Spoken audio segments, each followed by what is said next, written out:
এই মুহূর্তে আমরা দেখতে পাচ্ছি হাওড়ায় ডিএম অফিসে বৈঠক করে বেরোচ্ছেন শুভেন্দু অধিকারী।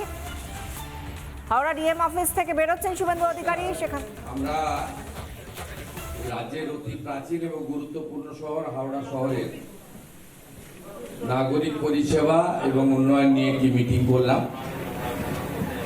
মূলত 1 দশকেরও বেশি সময় ধরে হাওড়া কর্পোরেশন ইনক্লুডিং বালি তার নির্বাচন না হওয়ার ফলে এখানে জনগণের নিত্যদিনের যে পরিষেবা ভীষণভাবে বিঘ্নিত হচ্ছিল। তার সাথে সাথে বিদায়ী সরকারের যে দৃষ্টিভঙ্গি ছিল, তাদের কাছে রেল ছিল শত্রু, এবং হাওড়া সিটি রেলকে বাদ দিয়ে রেলের যে সিস্টেম আছে, রেলের যে আধিকারিকরা রয়েছে, রেলওয়ে অর্গানাইজেশন রয়েছে, তাকে বাদ দেওয়া হয় না। আমরা এখানে হাওড়া পুলিশ কমিশনারেট এলাকার 4 জন এমএলএ সহ আমাদের ডিস্ট্রিক্ট ম্যাজিস্ট্রেটের নেতৃত্বে সিভিল অ্যাডমিনিস্ট্রেশন ইনক্লুডিং এইচএমসি এবং Bally municipality, KMDA, Howrah improvement trust, HIT, ডিজিপির নেতৃত্বে সিপি সহ পুলিশ আধিকারিকরা এবং আমাদের জিএম 2 জন ছিলেন, ইস্টার্ন এবং সাউথ ইস্টার্ন, ডিআরএম ছিলেন, রেলওয়ে অথরিটি। আমরা ফুল কোঅর্ডিনেশন মিটিং করলাম।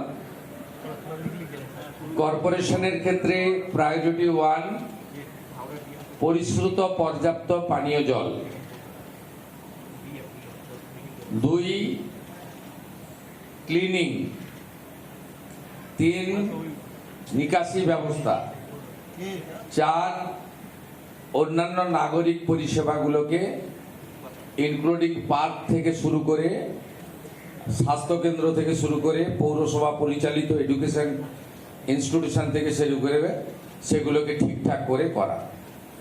একটা কোঅর্ডিনেশন কমিটি হয়েছে, তাকে কোঅর্ডিনেট করবেন ডিস্ট্রিক্ট ম্যাজিস্ট্রেট, আর তাকে মনিটরিং করবেন রাজ্যের মিউনিসিপ্যাল অ্যাফেয়ার্সের সেক্রেটারি মিস্টার খলিল আহমেদ।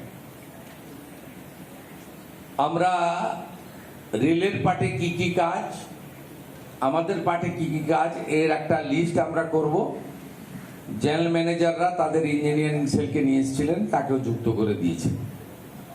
হাওড়া শহরের প্রাথমিক চাহিদাগুলো পূরণ করে লং টার্মে হাওড়াকে আরো বিকশিত নগরী তৈরি করা এবং ডিলিমিটেশন, ওয়ার্ড ডিলিমিটেশনের কাজ কমপ্লিট করে যত দ্রুত সম্ভব এই বছরের মধ্যে নির্বাচিত কর্পোরেশন বা পৌরসভার হাতে দায়িত্বভার হস্তান্তর করার প্রক্রিয়া শুরু করার জন্য আমরা আজকের মিটিংয়ে সিদ্ধান্ত নিয়েছি। নানা ধরনের কন্টেন্ট দেখার জন্য লাইক করুন, শেয়ার করুন আমাদের ফেসবুক পেজ, সাবস্ক্রাইব করুন আমাদের ইউটিউব চ্যানেল। পাশাপাশি অন্যান্য ব্রেকিং নিউজের জন্য অবশ্যই চোখ রাখুন রিপাবলিক বাংলায়।